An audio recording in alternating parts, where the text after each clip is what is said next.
안녕하세요. 저희가 i8 오너로서 이 라이프치, 독일의 라이프치의 이 i8 로드스터에 대한 초청을 받았어요. 일단 수납 공간에 대한 이 궁금증들이 많잖아요. 그 부분을 한번 보여드릴게요. 기본적인 지금 구성은 똑같아요. 다르지 않고 i8 자체가 좀 이제 공간이 좀 넓은 차이긴 한데, 그래도 일단은 뒷자리에 보시면, 자, 얘를 당겨서 밀어볼게요. 자, 이쪽에 보시면 수납 공간이 이만큼이나 있어요. 여기에 뭘 넣을 수 있는지 생각을 해보니까 한 백팩을 꽉 채우면 6개 정도는 들어가지 않을까? 이제 이제 이렇게 세우고 눕힐 수가 있기 때문에 여기다 누면은 충분한 우리 액세서리 같은 거 넣을 수 있고, 이 위에는 그냥 간단한 거를 뭐 케이블이나 뭐 서류 같은 거 집어 넣을 수 있을 것 같습니다.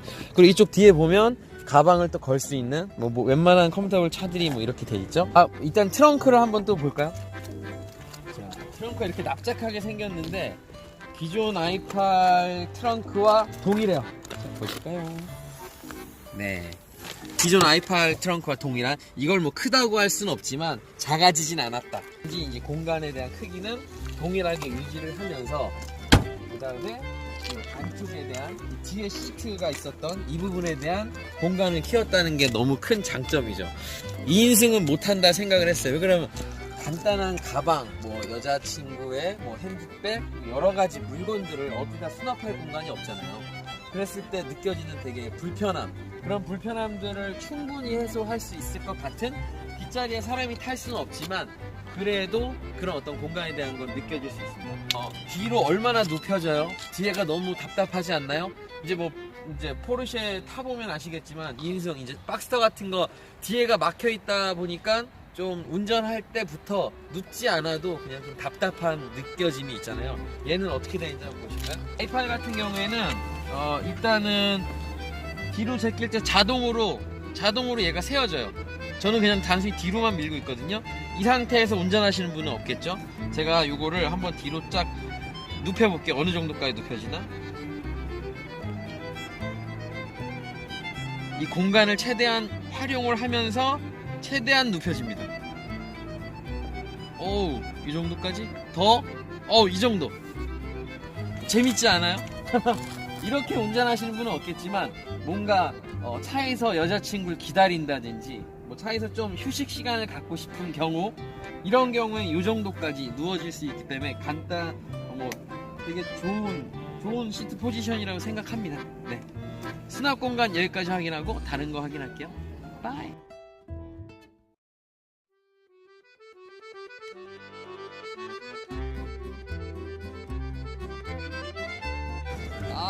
이 오픈에어링. 네. 이 새로워진 i8은 지금 현재 스위치의 위치가 이 기존에 있었던 이 수납 공간 안에 들어가 있습니다. 이렇게 요 버튼이 있고, 또 뒤에 있는 따로 별개의 조그만 창문 있죠? 요 조그만 창문은 여기로 올렸다가 내렸다 할 수 있습니다. 오픈하는 속도가, 제한 속도가 50km예요. 근데 50km에서 열고 닫을 수 있는, 생각보다 한번 제가 보여드릴게요. 어떻게 닫을지.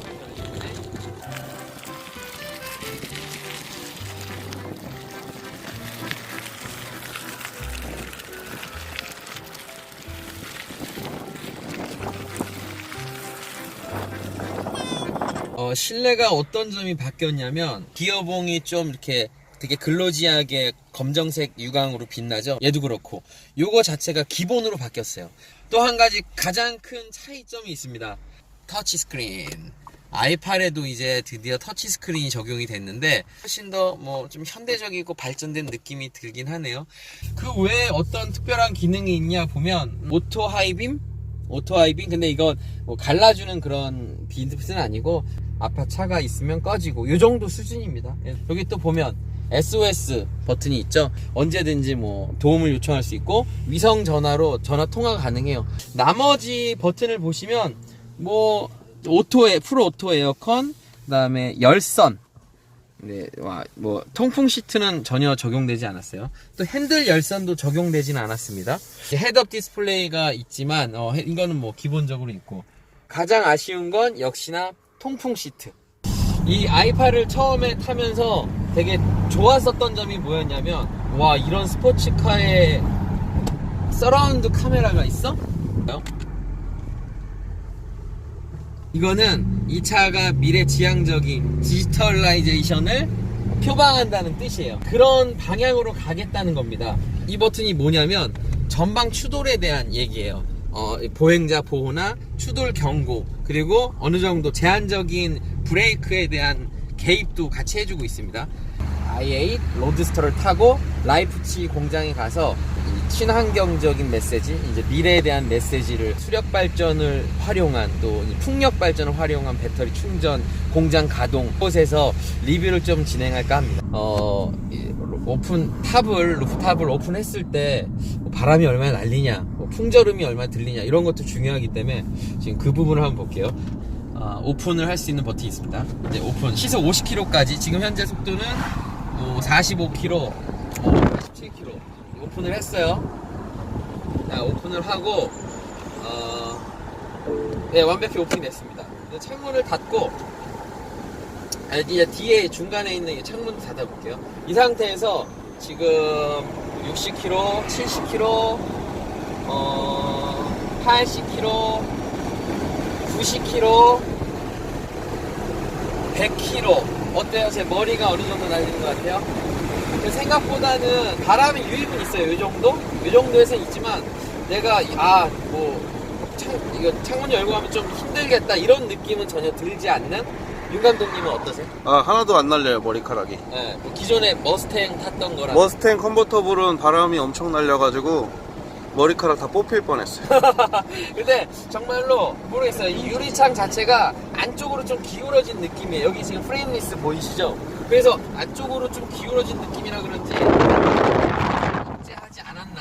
근데 사실 제가 컨버터블을 가져본 적은 없는데 제 개인적인 느낌은 그래요. 그래서 만약에 이쪽 뒤쪽에 요 중간 창문을 열어버리면 좀 바람은 더 유입이 되는데 오픈 에어링을 즐기기에는 좀 문제는 없을 것 같아요. 제 생각에는 이 정도면 충분한 거 아닌가라는 생각이 듭니다. 지금 보시는 건 i8 로드스터 충전 현황이에요. i8 같은, 기존에 이제 i8은 이제 충전을 할 때 만충을 채우면 많이 찍히면 30km 찍히긴 해요. 근데 실제 키로도 에어컨 끄고 그렇게 오버하지 않으면 그 정도는 갈 수는 있습니다. 이제 i8 로드스터로 되면서 배터리 용량이 많이 커졌죠. 2배 커졌습니다. 그래서 이제 얘가 충전이, 저 뒤에 있는 이 화살표가 충전이 다 되면 이제 52km를 갈 수 있다. 근데 현재 충전 용량으로는 31km. 지금 충전이 되고 있는 모습이에요. 지금 이제 아이월을 통해서 이제 여기서 충전을 하고 있죠. 서울에서 충분한 이제 전기로 갈 수 있는 범위가 될 수 있겠죠. 예전에 제가 그 리뷰를 봤을 때 노 사장님이었나?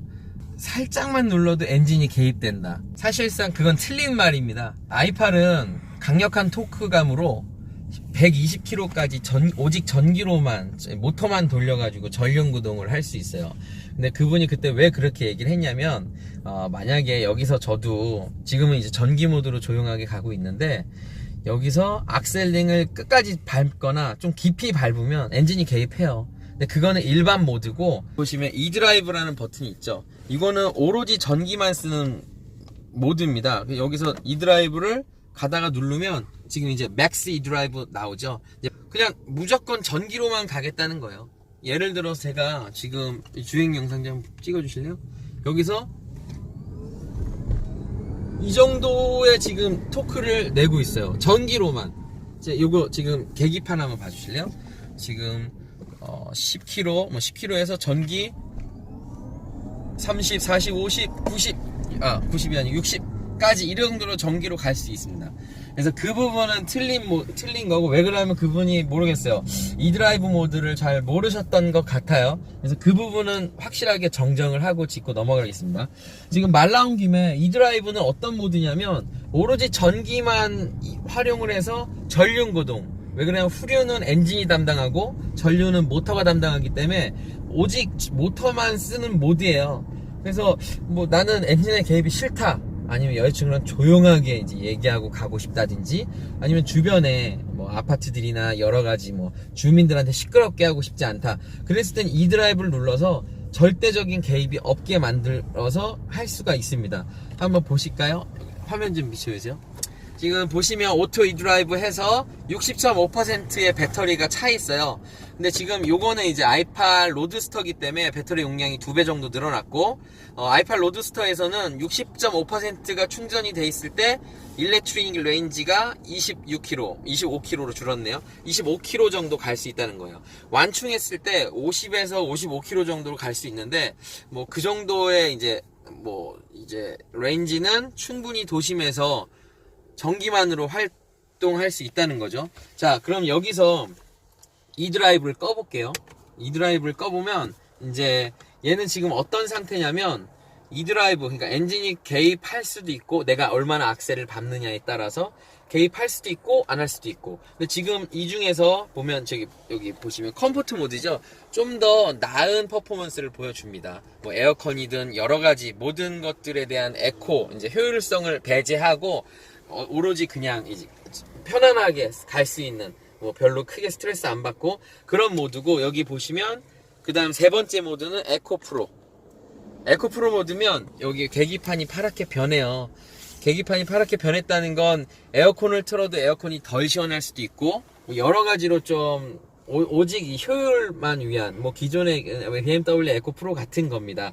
이렇게 되고, 그 다음 여기서 이제 나머지 이제 네 번째 모드는 이 스포츠 모드예요. 스포츠 모드를 제가 요거를 이쪽으로 돌려볼게요. 그러면은 엔진이 개입되면서 이제 주로 엔진이 움직입니다. 그러니까 이제 엔진이 움직이고, 추가적으로 토크가 필요할 때는 배터리가 움직여요. 모터가 움직여요. 한번 해볼게요. 여기도 바로 비춰주세요. 네, 지금 뒤에 엔진이 돌았어요. 우르릉 하면서 둥둥둥둥 거리고 있고, 이 상태에서 가는 거죠. 그러니까 모드가 이렇게 있습니다. 그래서 이 모드를 충분히 이해를 하셔야 되고, 이 스포츠 모드에서는 재밌는 게, 얘가 지금 24km가 충전이 돼 있잖아요. 24km가. 근데 스포츠 모드로 달리면 얘가 자동적으로 고전압 충전이 돼요. 근데 생각보다 빠른 시간 안에 충전이 됩니다. 10분 정도 이게 조진다고 표현하면 세게 밟지 않고 좀 정속 주행을 하면 충전이 되는데, 제가 갖고 있는 i8 기준으로는 10분 정도 달리면 약 40% 정도 충전이 됐어요. 키로수로 따지면 한 7, 8km 정도 충전? 근데 이게 그런 얘기들 하시잖아요. 뭐 기름을 떼어서 충전을 한다든지, 뭐 야 굳이 뭐 i8 탔는데 기름 떼어서 충전하더라, 그게 무슨 전기차야, 뭐 기름 떼우는 차지, 이런 얘기 하는데, 그것도 사실 좀 많이 틀린 얘기예요. 기름을 떼어서 충전을 하려고 기름을 떼우는 게 아니고, 스포츠 모드로 밟다 보니 어라 충전이 돼 있네, 그렇게 보셔야 되는 부분이죠. 충전은 집에서 충전기를 하셔야 되는 게 맞아요. 이거는 추가적인 어떤 혜택입니다. 내가 스포츠 모드 달렸을 때 충전이 되는, 지금 보시면 충전되는 걸 좀 보여드릴게요. 59.5%의 지금 충전율을 보이고 있는데, 달리면 한번 좀 달려볼게요.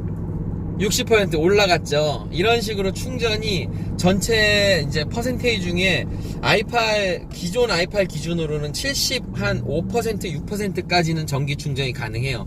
나머지는 고전압 충전을 못하고 나머지는 집에서 충전을 하셔야 되는 거죠. 근데 얘는 얼마나 충전이 될지 모르겠습니다. 그래서 이게 스포츠 모드예요. 스포츠 모드에서 총 250km까지 뭐 370 몇 마력을 내죠.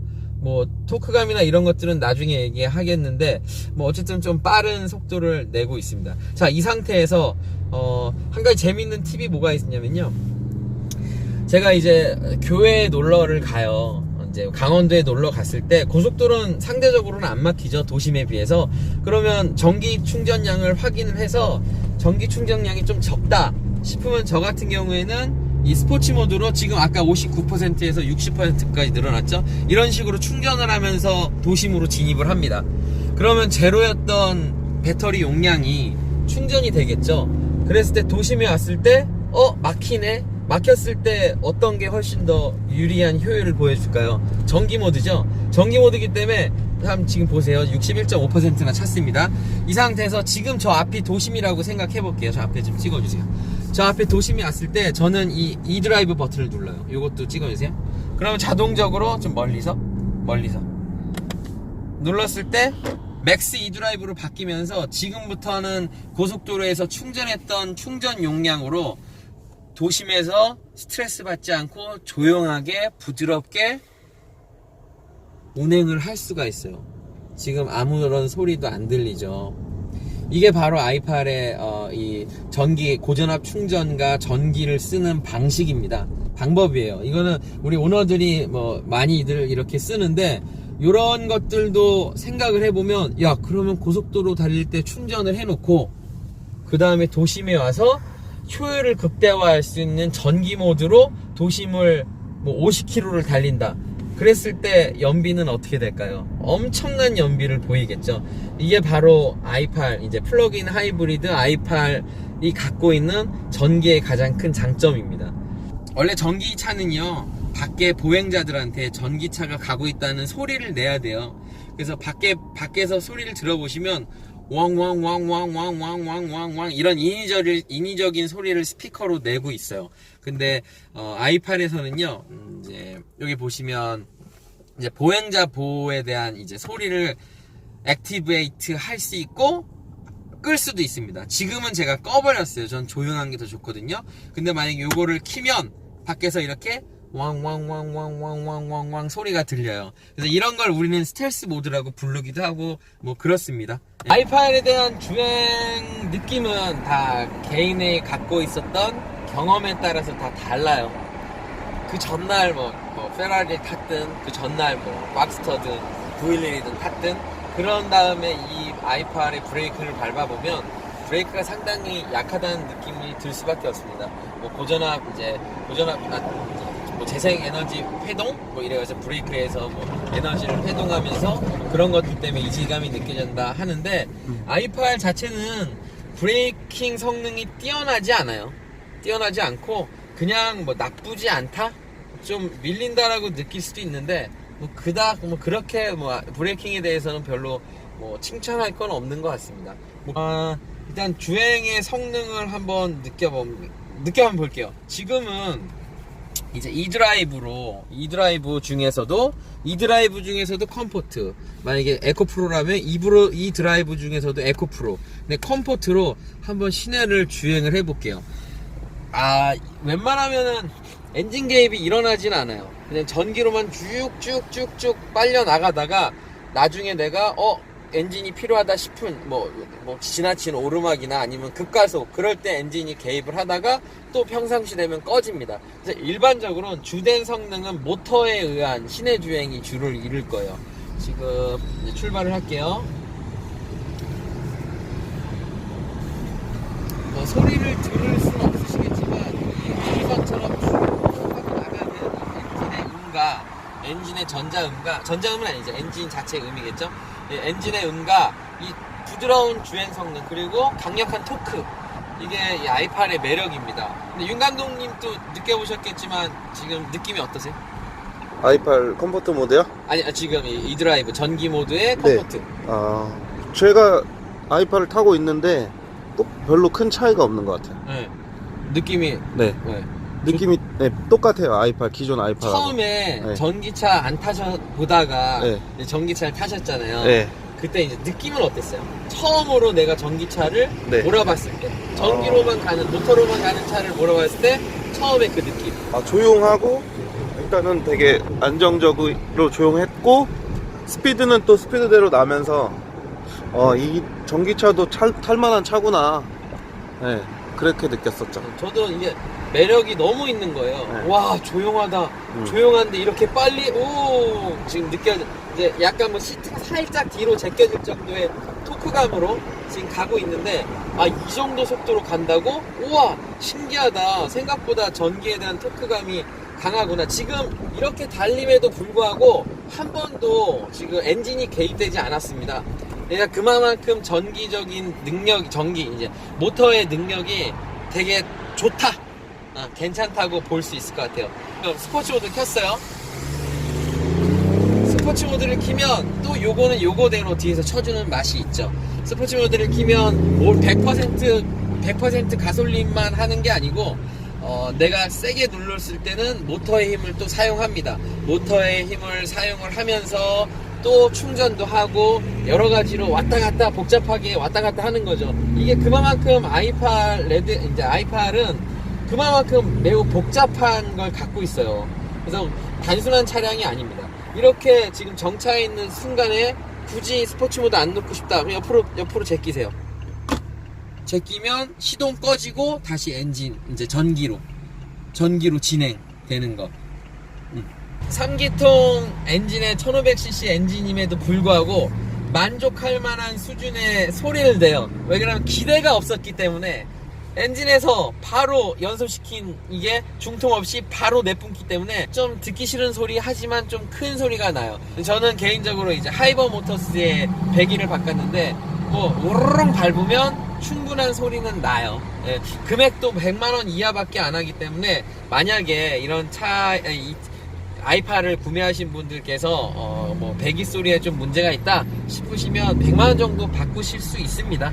간혹가다 추가적으로 액티브 사운드를 설치하시는 분들이 있는데 액티브 사운드는 너무 오르르르 이런 소리가 나서 별로 추천을 하고 싶진 않아요. 제 개인적인 생각으로는. 저희 이제 단톡방 회원분들 중에서도 액티브 사운드를 하신 분 아니면 일반적으로 정말 하드웨어적으로 배기를 바꾸신 분이 있는데 대부분은 배기를 바꾸려고 해요. 예.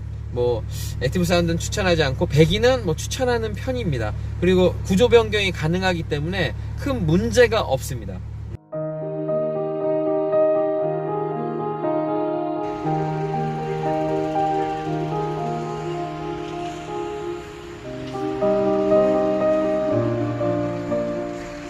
이 i8에 대한 이야기를 제가 리뷰를 쭉 보면서 아쉬웠던 부분들이 뭐였냐면 기존에 보던 그런 기준으로 봐야 되는가 라는 생각이 가장 컸어요.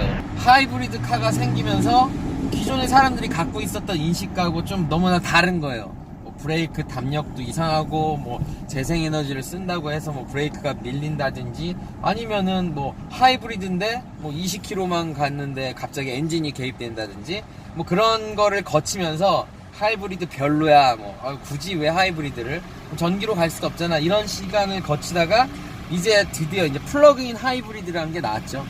i8이에요. 그게 뭐 다른 차들도 나왔지만 이제 플러그인 하이브리드 카가 나오면서 사람들이 인식을 어떻게 하냐, 가솔린 뭐 V6나 뭐 V8에 대한 그런 엔진을 갖고 있는 차량과 비교를 하게 된 거예요. i8은 아시다시피 3기통에 1500cc 엔진을 이제 후면에 탑재하고 있고, 근데 이런 거는 무시한 채 그냥 그 기준대로 하다 보니까 제 생각엔 시대정신, 뭐 미래에 대한 생각, 뭐 환경에 대한 인식, 이런 것들에 다 뒤처져 있다고 생각하는 거죠. 그러니까 이거는 제 개인적인 의견이지만, 그래서 저희가 이제 독일 라이프치히에 와가지고 이런 저희 오너들은 약간 좀 그런 생각은 많이 해요. 내가 이 차를 타면서 이제 제로 이미션, 그러니까 뭐 배출가스 제출가스 0으로 만들면서 타는 거에 대한 재미도 있고, 독일 라이프치히에 도착을 해서 이 사람들이 어떻게 이 차를 만드는지 직접 보게 된 거죠. 봤더니 이게 일단은 수력 발전 그리고 이제 풍력 발전을 이용해서 공장을 돌려요.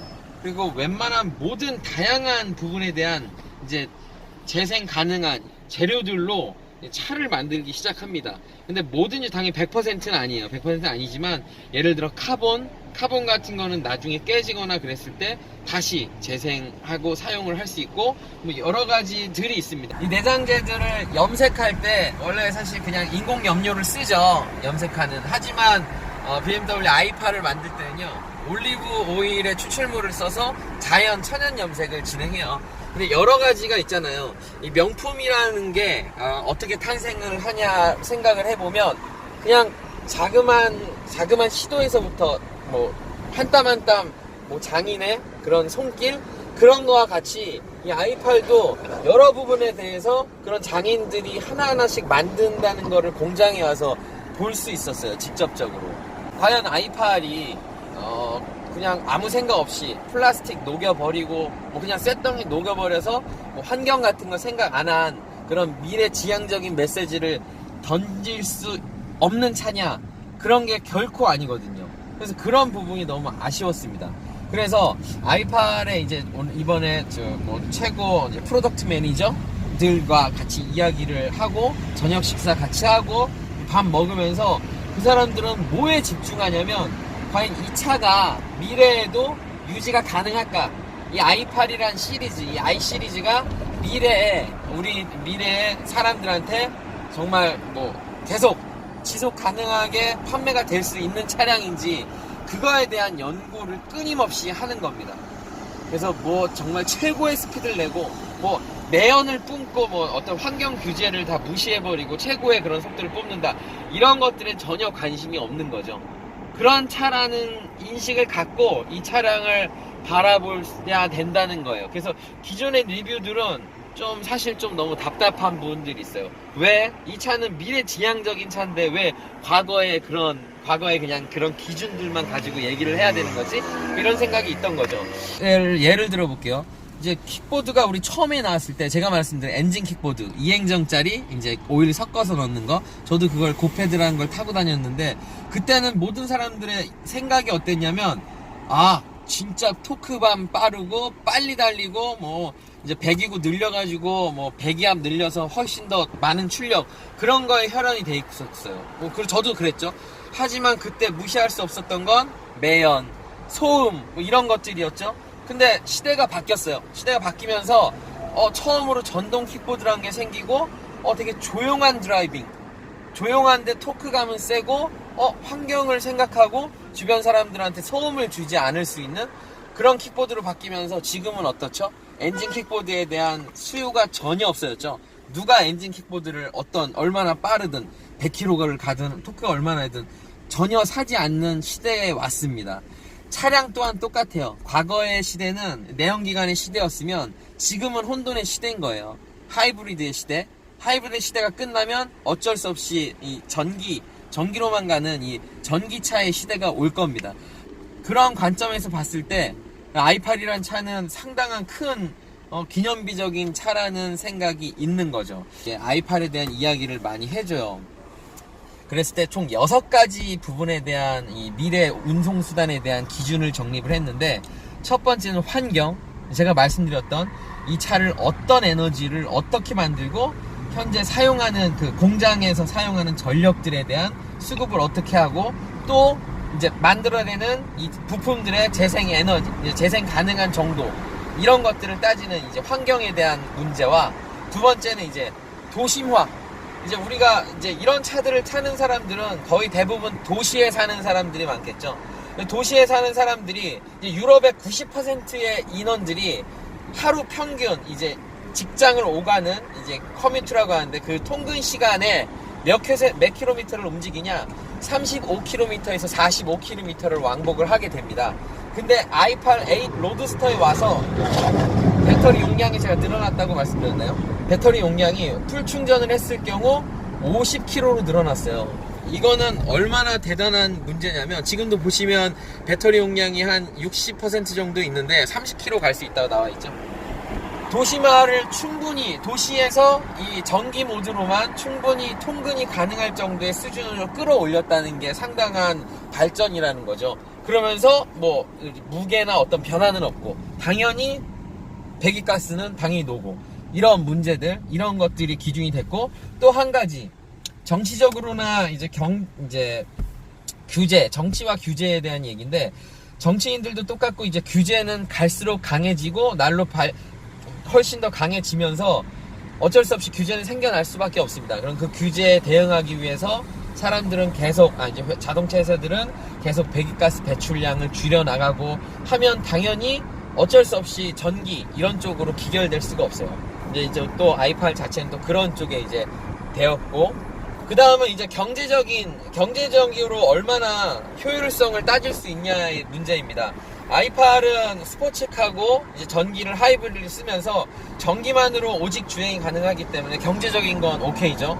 근데 재밌는 건 내연기관으로 이제 가솔린으로 이제 달리다 보면 가솔린의 평균적인 연비가 그냥 일반적으로 15km 내외에 나온다고 저는 봐요. 근데 저는 세게 뭐 만약에 스포츠 모드로 밟고 다닌다고 하면 뭐 6km, 7km 나오겠지만 그거는 좀 예외적인 상황이고, 일반적인 운전 습관에 의한 연비 측정은 한 13km에서 15km 상당히 경제적인 수준을 갖고 있죠. 또 마지막으로 디지털화. 많은 리뷰 중에서 흔히 놓치는 게 있는데 뭐가 있냐면 이 차는 좀 디지털화 된 차량입니다. 왜 그러냐면 스포츠카 중에서도 이제 뭐 전방 추돌 경고나 서라운드 뷰, 핸드폰 어플리케이션으로 차량의 GPS 위치 추적, 차량의 차문 잠금, 열림, 경적, 라이트 오프, 그리고 심지어 이제 미리 히터를 켜고 원격 제어가 가능합니다. 추후에는 더 발전되겠지만 i8은 그런 것들을 갖고 있는 어떤 뭐 초창기의 버전인 것 같아요. 그런 면에 있어서 이런 6가지 환경, 그리고 도심화, 그 다음에 정부의 규제, 또 효율성, 그 다음에 자동차에 대한 문화, 그 다음에 디지털라이제이션, 이런 6가지를 모두 잡고 있는 차량이라는 거예요. 앞으로는 이런 차량들이 더 많이 길거리에 오가게 될 거고, 그랬을 때 우리의 환경을 생각하는 우리의 좀 선진화된 생각이 담겨져 있다고 생각을 합니다. 그래서 i8을 단순히 패션카로 생각하시는 분들은 그냥 이런 걸 모르시는 분들이에요. 내가 예를 들어 어떤 명품 백을 샀을 때 그 백의 어떤 히스토리나 그 백을 만든 장인의 이야기를 들었을 때 이렇게 해서 이게 완성이 됐구나라고 아는 사람이 진정한 명품을 갖고 있는 사람이라고 생각을 합니다. 근데 자동차도 똑같아요. 내가 차가 이게 뭔지, 전기 모드는 어떻게 가는지, 또 왜 이렇게 되는지, 그리고 이거는 왜 이렇게 만들었는지, 그리고 이 차량이 던지는 우리에게 대한 이 자동차의 메시지는 무엇인지, 이런 것들을 이제 통합적으로 생각을 해보면 i8 상당히 재미있는 차네, 이 차가 내가 갖고 싶다, 아니면 좀 더 궁금하다, 이런 생각을 할 수 있다고 생각을 하기 때문에 저는 i8을 그래서 구매했습니다. 그리고 지금 이 i8 로드스터 자체는 이게 또 정말 재밌는데, 2인승 컨버터블이지만 4륜이고 2인승 컨버터블이지만 4인승은 아니지만 4인승에 버금가는 이 적재 수납 공간들이 있기 때문에 충분히 매력이 있는 차라고 생각을 합니다. 분명히 이 차 2억 2천만 원 밑으로 나오면 많이 팔릴 거예요. i8을 다른 가솔린 스포츠카들과 비교한다는 건 너무 아쉬운 부분이죠. 왜 그러냐면 지금까지 제가 말씀드렸던 이런 부분들을 다른 스포츠카는 채울 수 없는 그런 부분인데, 그런 것들을 다 차치하고 과연 그냥 운동 성능과 소리, 이렇게 얼마나 빨리 달리는지, 토크, 브레이킹 능력, 이런 거, 여러 가지 그런 기준만 잡기 때문에 문제라고 생각을 합니다. 그래서 기존에 리뷰하셨던 분들도 정확히 i8이 어떤 의미를 갖고 있는 차량인지 알게 되면 바라보는 시선이 분명하게 바뀔 거라고 생각을 해요. i8을 갖고 있는 오너들이 지금 저희 단톡방에 120명 정도 있는데, 그들은 지금 미래에 대한 이 자동차에 대한 여러 패러다임 중에 하나의 변화에 작은 발걸음이 되었다고 생각을 하실 거예요. 이 동영상을 통해서 왜 i8인가에 대한 생각을 다 같이 공유했으면 좋겠어요. 이 기분, 이 조용하고 부드러운 주행, 그리고 이웃에 피해를 끼치지 않으면서 충분한 토크감과 속도감을 즐길 수 있고, 이 오픈 에어링, 이런 게 얼마나 즐거운 일인지 새로운 생각으로 다시 한번 이 차량을 바라보시면 왜 i8인가에 대한 대답이 될 수 있을 거라고 생각합니다.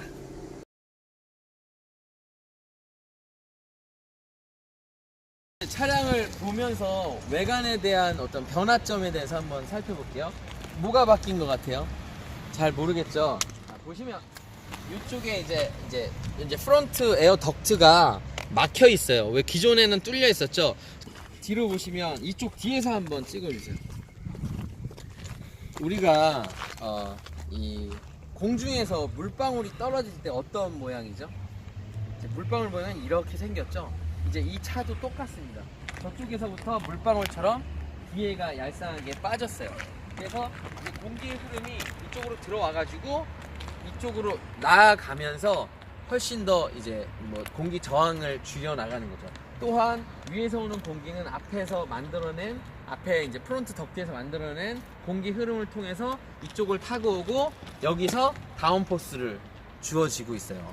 근데 이게 좀 다소 부족해 보이지만 뭐 이제 메카닉들의 말에 의하면 충분한 다운포스를 갖고 있다라고 얘기를 합니다. 근데 그래서 얘네들이 한 가지 의문이 있었대요. 아니 요 정도 지금 요 정도 좀 올라온 것 같다. 다운포스는 좀 어려운데 이거를 어떻게 해결을 할까? 그래서 누구는 여기를 올리는 게 어떠냐, 누구는 뭐 D를 더 올리는 게 어떠냐 하다가 이제 이 에어로다이나믹 부서에서 한 가지 생각을 찾아낸 거죠. 이쪽으로 와주세요. 자, 여기서 공기의 흐름이 들어갑니다. 들어가다가 안으로 쑥 들어가요.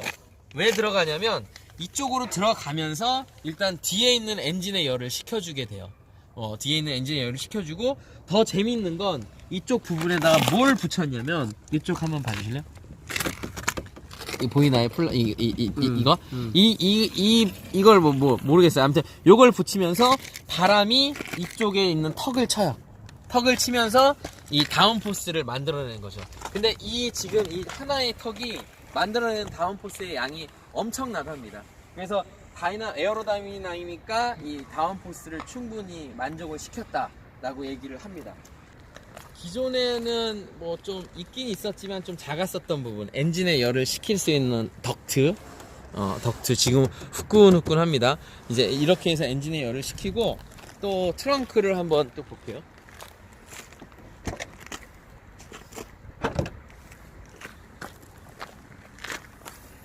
기존에는 없었어요. 이렇게 열을 식힐 수 있는 덕트가. 근데 이제 이런 덕트를 만들어서 최대한 열 배출을 도울 수 있는 그런 시스템을 만들었습니다. 이 메카닉들이랑 얘기를 했을 때 저희가 많이 물어봤어요. 왜 3기통 엔진을 뒤에다 달았냐, 6기통이나 8기통 엔진을 달면 더 좋지 않겠느냐라고 얘기했을 때, 일단 첫 번째로 앞으로 미래는 8기통과 6기통의 시대는 아닐 거기 때문에 우리는 이제 더 다운사이징한 엔진을 더 효율적으로 만드는 데 목적이 있다. 그리고 또 한 가지는 지금 뒤쪽에 뭐 공간이 당연히 부족하겠죠. 근데 걔네들 말로는 8기통을 써도 12기통을 써도 어차피 고속 영역에서 일반적인 주행 내에서는 2기통, 3기통, 4기통 밖에 안 쓴다. 그렇기 때문에 충분한 효율을 갖고 있고, 그리고 열을 식히기에는 6기통이나 8기통 엔진에 열을 식힐 정도의 에어로다이나믹을 만드는 건 불가능하대요. 그러면 새로운 팬이 돌아가야 되고 엔진을 식히는 게 필요한데 그럴 수 없다고 얘기를 하네요. 그래서 여러 가지 사항들을 조합했을 때 3기통 엔진이 이 정도 바람으로 충분한 열을 식힐 수도 있고 효율을 낼 수 있는 엔진이라고 얘기를 합니다. 뭐 결국에 얘네들은 연비, 효율을 생각할 수밖에 없기 때문에 그렇게 만든 것 같아요. 차량의 디자인을 한번 쫙 살펴보시면 여러 가지로 좀 신경을 많이 썼다는 디자인을 볼 수가 있을 거예요.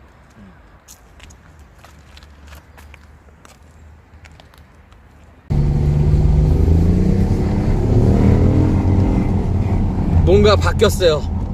헤드업 디스플레이가 스포츠 모드에서 매뉴얼로 넣었을 때 바뀌었습니다.